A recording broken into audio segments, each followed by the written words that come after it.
ಬಿಡದೆ ಹೋರಾಟಕ್ಕೆ ಇಳಿತಾರ ಮಾಜಿ ಪ್ರಧಾನಿ ಎಚ್.ಡಿ. ದೇವೇಗೌಡರು. ನಾನು ಧರಣಿಗೆ ಕೂರ್ತೇನೆ, ಆ ಸನ್ನಿವೇಶಕ್ಕೆ ನನ್ನನ್ನು ದೂಡಬೇಡಿ. ರಾಜ್ಯ ಸರ್ಕಾರಕ್ಕೆ ಎಚ್ಚರಿಕೆಯನ್ನ ಕೊಟ್ಟಿದ್ದಾರೆ ಮಾಜಿ ಪ್ರಧಾನಿಗಳಾದ ದೇವೇಗೌಡರು. ಜೂನ್ 25ರಂದು ನಾನು ಡಿ.ಕೆ. ಶಿವಕುಮಾರ್ ಅವರಿಗೆ ಪತ್ರವನ್ನ ಬರೆದಿದ್ದೇನೆ.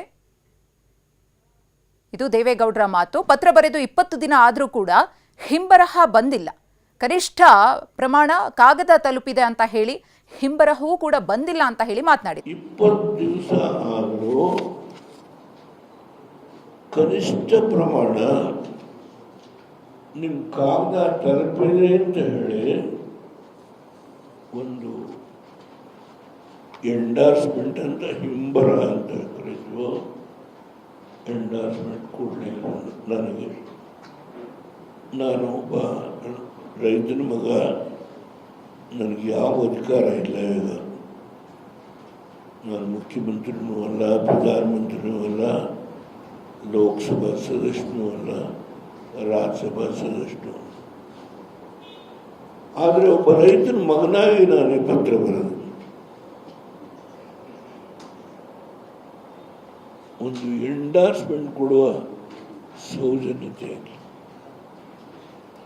ಬಿಡುವಿಲ್ಲದ ಕಾರ್ಯಕ್ರಮ.